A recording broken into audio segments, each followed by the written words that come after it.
The aim of a demo is to give you a brief taste of a game to encourage you to buy the full thing, like getting a sample of cheese at the grocery store, only you later find out that the full cheese was made by Hideo Kojima and cost $70. What was I talking about again? Oh yeah, demos. The point is, demos are supposed to be a small, snackable taster to whet your appetite. Not so the game demos we're here to talk about today, however, which were so preposterously large, generous, and expansive that they almost did away with the need to buy the actual game entirely. Like being given a 3-kilogram wheel of cheese at the free sample counter.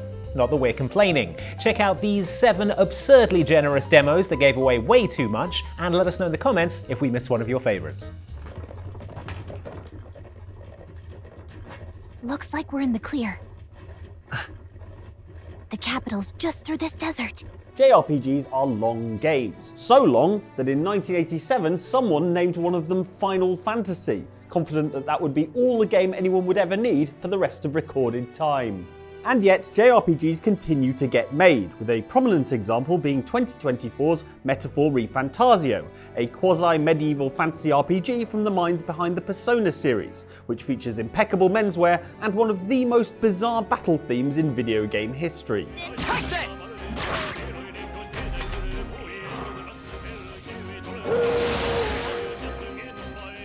Despite its developer's pedigree with the Persona games, Metaphor ReFantazio is a new franchise, and as such, publisher Atlus no doubt wanted to let players sample the game so they could see that it was full of the familiar, Persona-like gameplay and beautiful waifish boys that fans of the genre craved. Don't you have any street smarts? Come on, kid! Check and check. As such, they released what they called the Metaphor ReFantazio Prologue demo, which was almost sarcastically generous. It allowed players to experience the full opening chapter of the game, amounting to around 5 hours of gameplay, including the first 4 dungeons, 7 out of the game's 40 unlockable archetypes, and 6 followers. I call upon royal power within! Right on target! What's more, save data from the demo was able to be transferred to the full release, meaning you wouldn't have to replay everything when you got the full game. You could just pick up where you left off. In terms of playtime, the prologue demo comprises around 7.692% of the actual game, which doesn't sound like that much, but only because Metaphor ReFantazio is absolutely massive and will take players on average 65 hours to complete. Well, only 60 if they did the first 5 several months ago. Now I've got time to eat and bathe as well. You're too good to us, Atlus.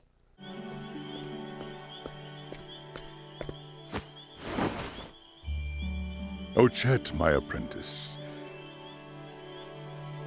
One day, you will be a hunter. A hunter? Most JRPG titles don't make any sense. Infinite Undiscovery, Tales of Arise, Various Day Life, Void TRRLM open brackets close brackets semicolon / Void Terrarium. Okay, that one actually kind of slaps. Bucking this trend, however, is Octopath Traveler II, which at first glance seems as meaningless as all the others before you realise there are 8 playable characters and therefore 8 different paths for you to follow, and that the characters' names, Oshette, Casti, Throne, Oswald, Particio, Agnia, Temenos, and Hikari, spell out the word Octopath with the first letters of their names. Take that, Kingdom Hearts 358 over 2 days. And while it's important that there be 8 characters for the name to make sense, something that I'm sure is top of mind for every JRPG developer, for example the folks behind Bravely Default Flying Fairy, nice one, having 8 characters is also the reason that the demo for Octopath Traveler II is still fondly remembered as one of the most generous game demos in recent memory. On its own, the demo is substantial. You can choose to play as any of the 8 protagonists, it lasts for 3 hours, and your progress carries over to the full game so you don't have to repeat anything later on. Tasty stuff, huh? Especially the leaner bits. However, enterprising Octopath fans discovered 2 things. 1, you could overwrite your save and start again with a new character, and 2, the timer that was keeping track of how long you were playing for could easily be reset with a cheat engine, meaning you could bypass the 3-hour time limit entirely and play for as long as you wanted. Forgive me. This is your chance. Sure, the demo wouldn't let you go beyond the game's starting area, but through either of these methods you could play through the prologue with each of the 8 characters, giving you close to 24 hours of gameplay for free. Or to put it in game terms, that's about 2 Resident Evils. That's another one, Resident Evil. What the hell, game titlers, get your shit together. I'm sending in a whole SWAT team. No, You are not. You're not giving orders either, Tequila. We got a missing cop. And only one lead. You stand in the SWAT. The lead dies or disappears. One guy'd be crazy to go in there. You used to be that crazy guy, Jerry. What happened? If you're not familiar with John Woo, he's a Hong Kong film director famous for his cinematic, stylized action films such as Hard Boiled, The Killer, and Nicolas Cage's magnum opus, Face Off. In 2007, Woo decided to dip a toe into the world of video games with Stranglehold, a third-person shooter that acted as a sequel to Hard Boiled, starring Chow Yun-fat, who reprised his role as hard-boiled cop Inspector Tequila Yen, a man who never met a criminal he didn't dive towards in slow motion while firing two guns at the same time. The whole game was a celebration of glorious balletic violence, so much so that it had an achievement called Testikill for killing an opponent in multiplayer by shooting them in the groin.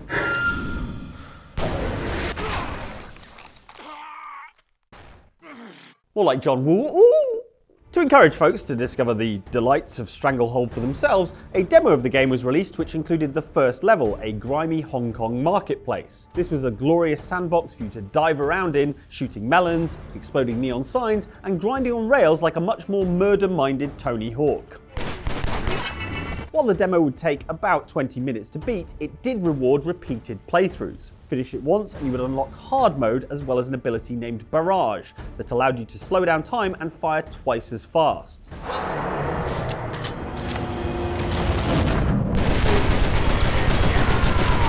And if you finished it again, you'd unlock hard-boiled difficulty as well as a spin attack that would let you pirouette around and kill everybody in the entire room.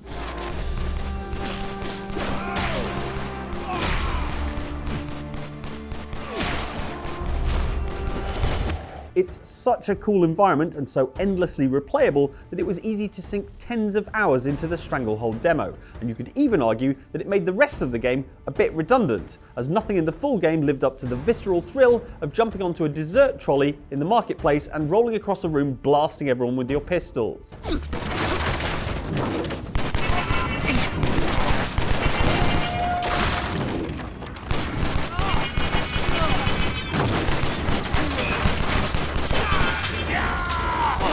Like, I'll just stay here if it's all the same to you, Stranglehold.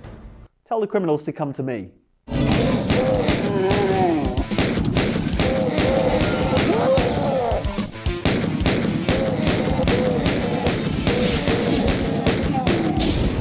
Back in the 1990s, video games were still a new enough medium that nobody really knew how to market them or sell them, and their entire plot could be a man has a gun in hell, and also all of the music could be ripped off from old Pantera songs.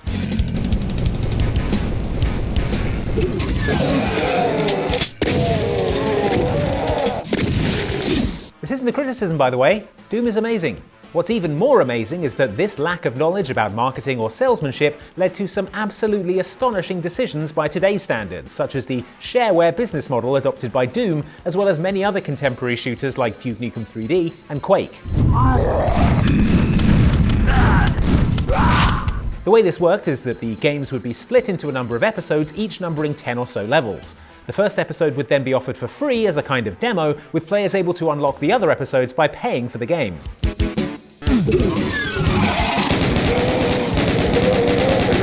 Which is a nice idea in theory, and possibly even in practice. It must have worked out okay for Doom creators John Romero and John Carmack, pictured here with several of their many Ferraris. In my experience, however, the practical effect of this was that everyone I knew got the first 10 levels of Doom for free and then just played those over and over again because it was absolutely loads of game and they were arguably the best levels in the entire game.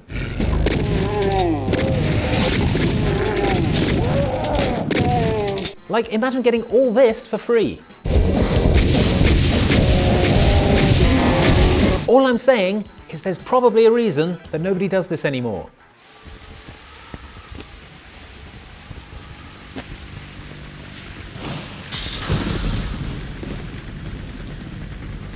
Looks like the tanker's theirs now. Hideo Kojima has a mixed track record when it comes to demos of his games. On the one hand, we have PT, the playable teaser for the sadly cancelled Silent Hills, which was substantial, independent from the planned main game, and crucially, free.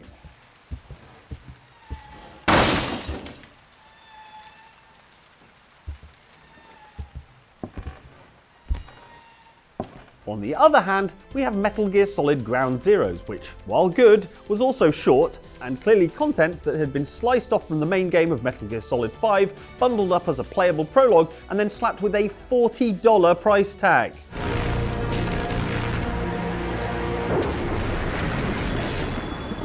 Kept you waiting, huh? Unless it's all going towards paying Kiefer Sutherland's exorbitant fee, I don't want to hear it, Kojima. Firmly in the first camp, however, was the demo for Metal Gear Solid 2 Sons of Liberty. Subtitled Trial Edition, the demo included a generous chunk of the game's tanker chapter, which, if you've played Metal Gear Solid 2, you will remember as the chapter in which you play as Solid Snake, aka the best part of the game.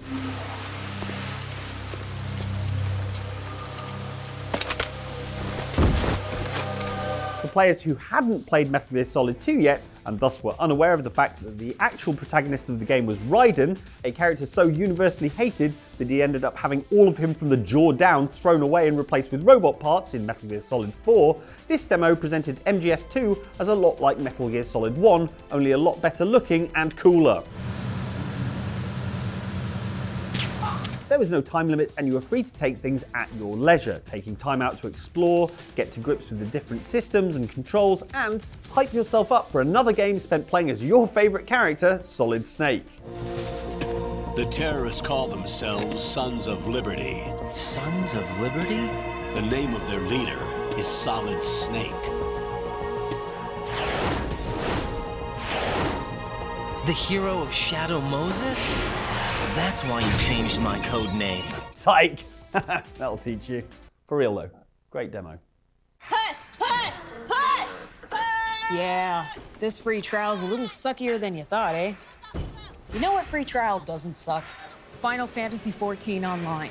Final Fantasy XIV, you'll get over 100 hours of awesome gameplay for free. One thing you have to commend the Final Fantasy series for is trying different things. In Final Fantasy XVI, that thing was being Game of Thrones. Did you think we'd thank you? They'll never forgive us. We're all marked now. In Final Fantasy XV, that thing was going on a road trip with the employees of a Shinjuku host bar. And in Final Fantasy XIV, that thing was being an MMORPG.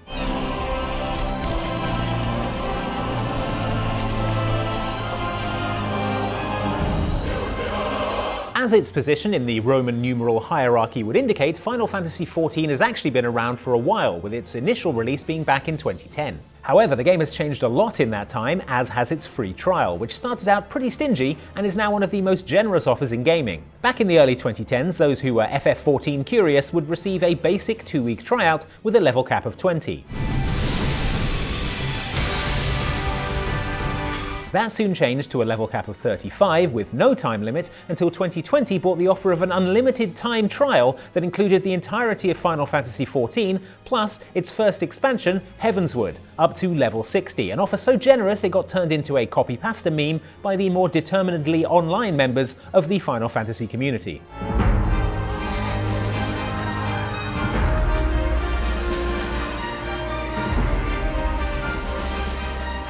As if that wasn't enough, in 2023 they sweetened the pot even further, adding the game's second expansion, Stormblood, into the free trial, raising the level cap to 70 and adding 2 new playable jobs, Red Mage and Samurai. The only thing ridiculous in Final Fantasy XIV is the amount of enemies you'll vanquish. Looking swole, Dark Knight. Now, that's what I call a sparring partner. All in all, that's somewhere between 200 and 300 hours of Final Fantasy XIV for you to play before you even need to think about putting down money for a subscription, which does sort of make you wonder if anyone in Square Enix management actually knows they're doing this. Or if Final Fantasy XIV is secretly some sort of crypto mining scam? I mean, there's gotta be something, right? Help me out here, Squeenix.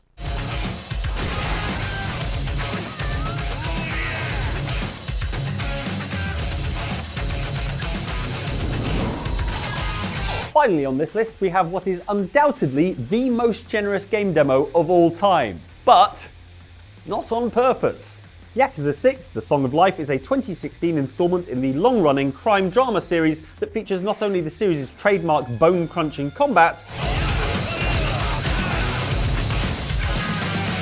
but also several scenes where you go fishing,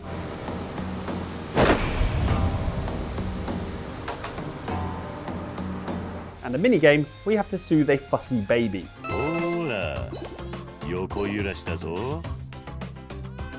You know, Yakuza stuff. Anyway, to try and hook players who were on the fence about the world's first organised crime / daycare simulator, Sega decided to put out a demo for Yakuza 6. The demo was intended to be just the first few sections of the game, and for reasons that probably made sense at the time, Sega decided the best way to do this was to upload the entire game and lock off the parts that weren't to be included in the demo. Now you can probably see where this is going, and you're 100% correct. Well done. It turned out that Sega didn't include the appropriate locking mechanisms for the majority of the game, and as such, Sega accidentally made the full game available for free to anyone who wanted to download it. Soon after the upload, there was a panicky takedown from the PlayStation Store, and Sega issued a statement from its Twitter account saying, "We apologise, but have had to remove the Yakuza 6 The Song of Life demo from the PlayStation Store. We're as upset as you are, and had hoped to have this demo available for everyone today. We discovered that some were able to use the demo to unlock the full game. We're looking into the nature of the issue. Thank you for your patience. And thank you for the free Yakuza game, Sega. Man, I'm going to soothe so many babies." Hey, thanks so much for watching this video about absurdly generous demos. If you want a demo of more Outside Xbox content, then why not click on this video here? You can watch it for, you can watch the whole thing as a demo. Down here is a video from Outside Extra. It is paywalled past the 40-second mark, unfortunately. So I don't know, they've got a whole different business model over there. Take it up with Ellen.